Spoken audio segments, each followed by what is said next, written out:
Bien, bueno, los ojos del mundo están sobre Brasil estos días y estamos acá con Farid Cajat, el conocido analista internacional y catedrático de la Universidad Católica, con quien vamos a conversar sobre su situación socioeconómica en estos días. Farid, ¿cómo estás? Gracias por venir a Rumbo Económico. De nada, buenas noches. Farid, antes de que empiece el programa, fuera de cámaras, conversamos pues de que los brasileros, uno esperaría que todos estuvieran bailando, pero realmente se están quejando, ¿no? Cuéntanos un poco cuál es el panorama general.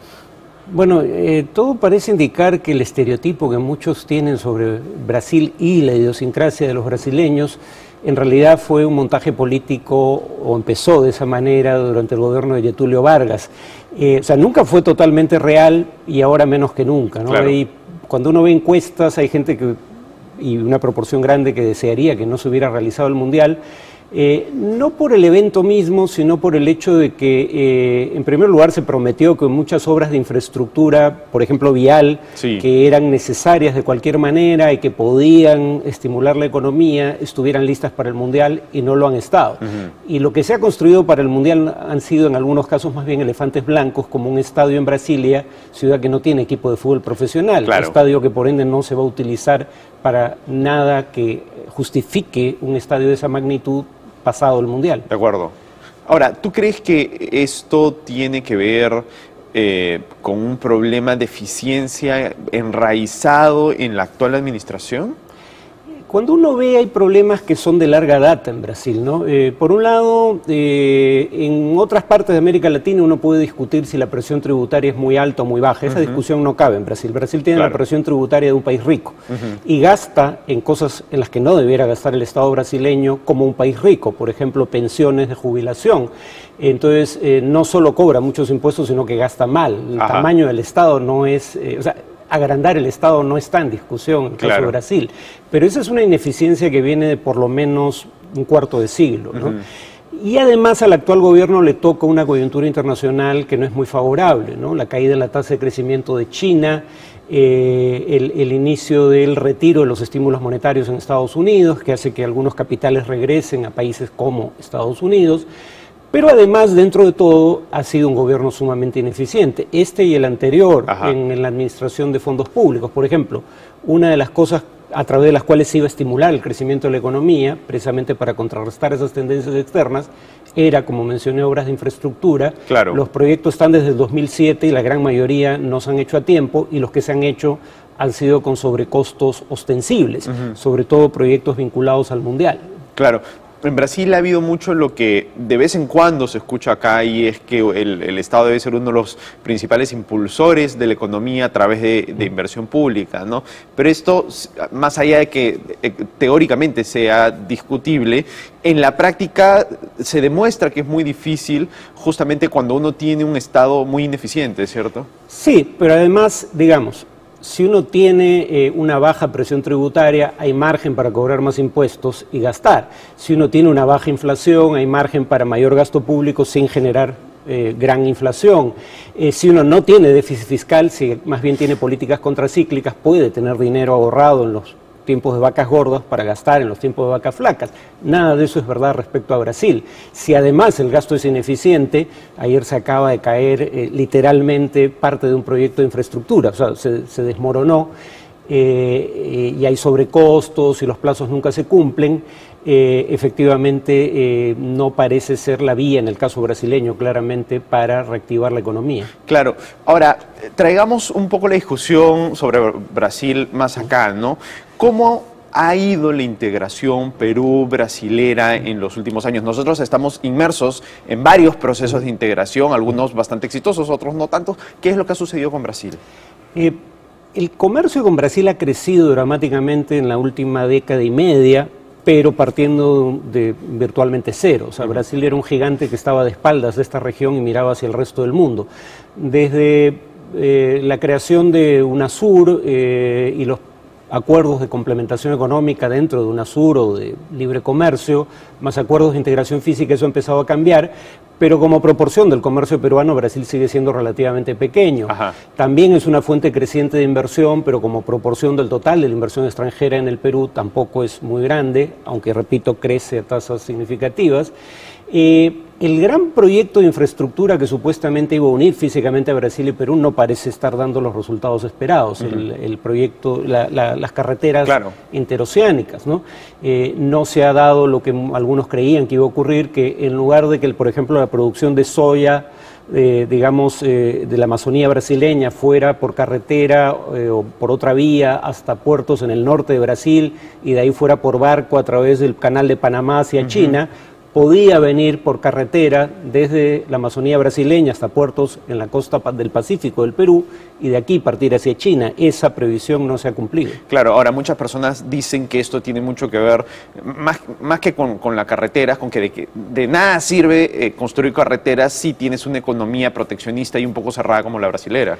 Claro, pero estoy hablando de exportaciones que ya hace el Brasil hacia el este asiático, y que sencillamente podría hacerlas a través de vías ya construidas en el Perú. Eso tampoco ha pasado. Pero efectivamente, cuando uno ve, digamos, la economía brasileña es más grande, significativamente más grande que la mexicana, pero México tiene un comercio exterior en términos absolutos más grande que el brasileño, ya no hablemos en términos proporcionales a la economía, porque efectivamente una de las cosas que distingue a México de Brasil es el grado de apertura de su economía. Brasil es bastante más proteccionista y hay mecanismos de protección que no son necesariamente aranceles, ¿no? O sea, las rondas mundiales de negociaciones comerciales han logrado reducir la protección arancelaria, pero no han tenido el mismo efecto sobre mecanismos pararancelarios de protección. Claro. Además, se esperaba con el inicio del gobierno de Humala que existiese una mucho mayor influencia brasilera en Perú, ¿no?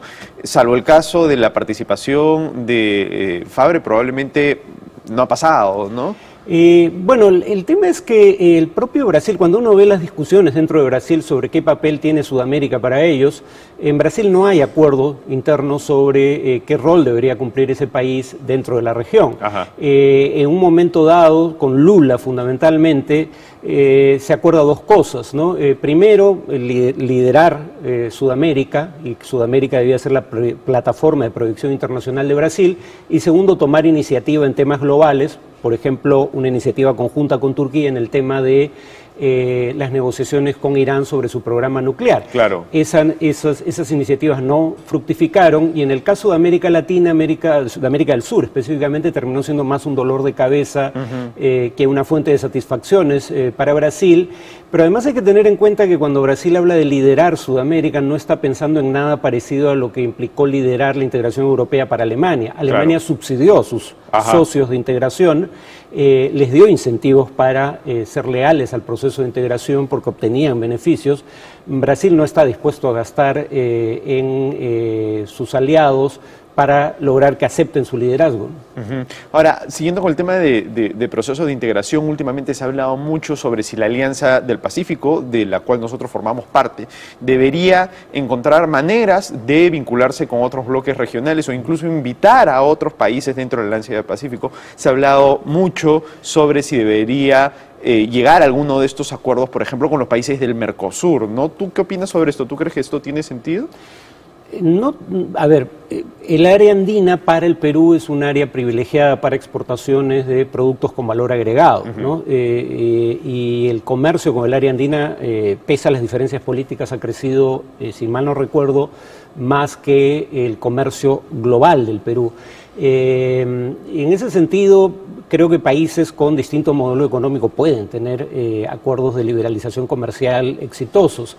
El problema específicamente con el Mercosur es que es lo que mencionábamos, las políticas proteccionistas que tiene el Mercosur y no tienen otros países, incluso del ALBA. O sea, hay países del ALBA que uno esperaría que fueran países con estados más intervencionistas y mayor protección comercial, que son menos proteccionistas que, por ejemplo, Argentina. Claro. Ese creo que es el obstáculo en el caso específico del Mercosur. Ajá, de acuerdo. Entonces, en términos de integración comercial, la verdad es que más deberíamos estar mirando, o como lo hemos venido haciendo, a los países de la Alianza del Pacífico, probablemente a economías fuera de Latinoamérica, más que pensar en socios comerciales como Brasil, como Argentina, como Venezuela, Ecuador.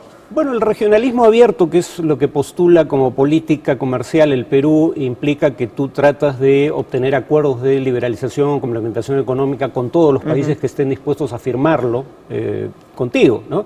firmar ese tipo de acuerdos. En ese sentido, yo no creo que sean opciones excluyentes. Dicho esto, sin embargo, obviamente es más fácil lograr acuerdos de liberalización económica con países que ya son abiertos al comercio internacional que con países que levantan ad hoc medidas proteccionistas, como reitero es el caso de la Argentina. Claro, pero teniendo en cuenta que tenemos, digamos, una capacidad limitada para buscar ese tipo de acuerdos y para celebrar y trabajarlos, en fin, o sea, hay un número limitado de funcionarios en el gobierno que hacen este tipo de labores, tiene mucho más sentido, por ejemplo, buscar el acercamiento con otros, con países asiáticos que, por ejemplo, con Brasil, ¿no?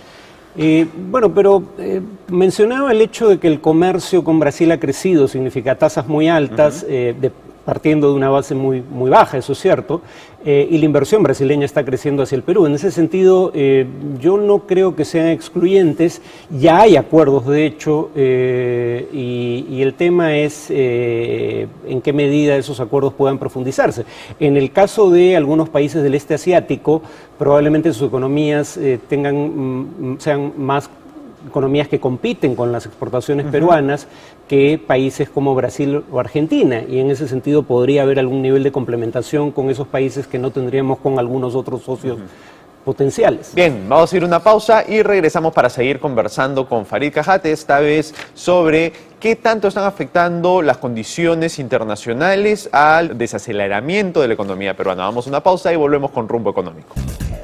Bien, estamos de vuelta con Farid Cajate. Ahora vamos a conversar sobre qué tanto están afectando las condiciones externas el desaceleramiento de la economía peruana. Farid, ¿cuál es tu opinión sobre esto? Porque hay muchas personas que dicen, de hecho el mismo presidente Humala le echa la culpa a la desaceleración económica a lo que está pasando afuera. A ver, es una cuestión de grado y un economista sería el llamado a medir el impacto específico de los factores externos por oposición a los problemas internos. Pero que hay factores externos que ayudan a entender la desaceleración de la economía de toda la región, no solo del Perú. El Banco Mundial acaba de actualizar sus estimaciones de crecimiento regional a la baja. Es evidente, ¿no? Por un lado, China hace unos años crecía a tasas de hasta 13% anual y ahora está creciendo a 7,5% aproximadamente, con la posibilidad de crecer aún menos. Y China era la principal explicación de no solo el alza en la cantidad de cobre exportado por el Perú, sino en el alza del precio internacional del cobre. China por sí sola explica... no recuerdo el porcentaje, pero un porcentaje significativo de la demanda mundial de cobre, del crecimiento en esa demanda. Y claro, China antes crecía basado en mano de obra barata y en manipulación de la cotización de su moneda y está empezando a perder esa fuente de competitividad, está buscando crecer basado en demanda interna y eso no da para mantener los niveles de crecimiento. Y ahí otras economías emergentes como India o Brasil difícilmente van a reemplazar la demanda china, primero porque no crecen a las tasas de las que crecía China, y segundo porque, por ejemplo, la economía de la India es más intensiva en servicios que en manufacturas. Brasil también es un país exportador de materias primas. Luego está el tema de la reducción en los estímulos monetarios, que por suerte va a ser muy lenta en la economía americana. Eso tiene un efecto doble, ¿no? Curiosamente, porque por un lado hace que algunos capitales que invertían en la región vuelvan a ver atractivo el mercado americano por alzas de tasas, pero por otro lado contribuye al crecimiento países como Perú porque, fortalece el dólar y hace más competitivas las exportaciones peruanas. Pero un país como Brasil, una devaluación de la moneda local puede más bien contribuir a aumentar una inflación que ya está fuera de los márgenes, ¿no? De acuerdo, claro. Ahora, la parte positiva, ¿no? Y que quizá no se toma siempre en cuenta, es que Estados Unidos ya salió de su crisis y Europa también, ¿no? Entonces, si quieres, esa parte del contexto externo sí se ha arreglado. Sí, Japón está creciendo a tasas que no se conocían en décadas en la economía japonesa, pero claro, hay un elemento ahí que explica por qué el crecimiento es tan alto. Probablemente siga creciendo, pero no esas tasas, y tiene que ver con el hecho que el gobierno anunció que iba incrementar el impuesto al consumo. Ajá. Entonces muchas compras se anticiparon para Claro. evitar el efecto de ese impuesto.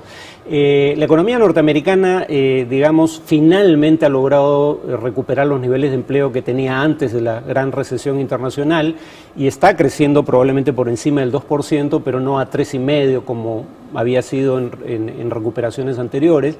La recuperación europea sigue siendo anémica. Ajá. En todo caso, lo peor en materia de crecimiento en la economía mundial parece estar detrás de nosotros. Claro, ¿y cuál es tu pronóstico en el tiempo que viene, ¿no? Porque la verdad es que nosotros también hemos venido creciendo a tasas espectaculares hasta los últimos tiempos, ¿no? Donde la cosa ha venido cambiando.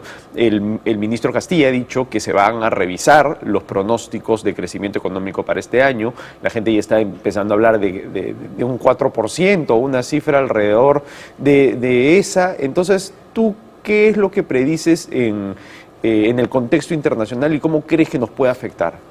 Yo empecé diciendo que ese cálculo lo debe hacer un economista, yo no lo soy, pero la última estimación que acaba de salir del Banco Mundial habla de un crecimiento alrededor del 4%, no del 5 y fracción del que se hablaba hasta hace poco.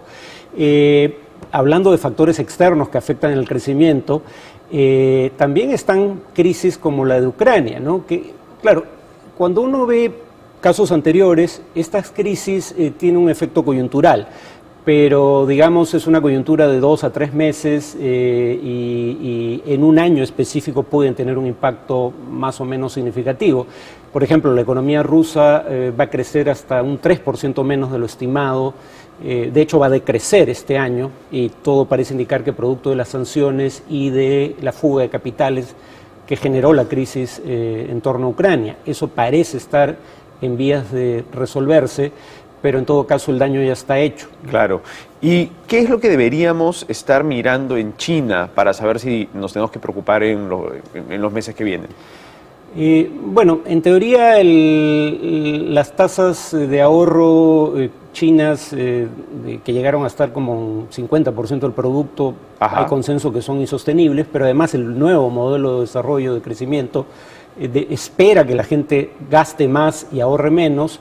La pregunta es si el aterrizaje chino va a ser suave o abrupto, ¿no? Y en ese sentido la pregunta de fondo es si China va a poder mantener la tasa actual de crecimiento de 7,5% o va a crecer a menores tasas en el futuro. Por ejemplo, hay una discusión sobre si en China hay una burbuja inmobiliaria como la que inició la crisis en Estados Unidos en 2008. Claro. ¿Y qué sucede con Chile? Porque muchas personas han estado especulando, oye, si Chile efectivamente toma una serie o realiza una serie de cambios de su economía más, si quieres, hacia un lado más social, como quisiera Bachelet, eso le podría convenir a Perú porque más inversiones podrían ser atractivas para nuestro país. Otras personas dicen, oye, si a Chile le va mal, eso también tiene un impacto en Perú porque hay muchas inversiones chilenas en nuestro país.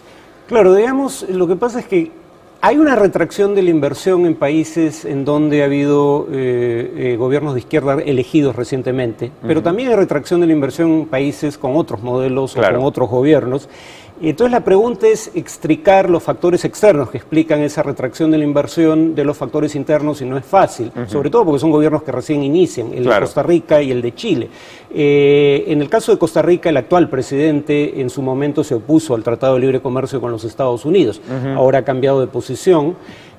Como cambió de posición, dicho sea de paso, el gobierno de Correa sobre el tema de la dolarización, sencillamente el costo de revertir ese proceso es demasiado alto. En el caso de Chile, la retracción de la inversión es muy grande, pero nuevamente la pregunta es si eso es debido a medidas que el gobierno ni siquiera ha adoptado o debido a factores externos. Las medidas que el gobierno piensa adoptar son básicamente elevación de impuestos, tasas a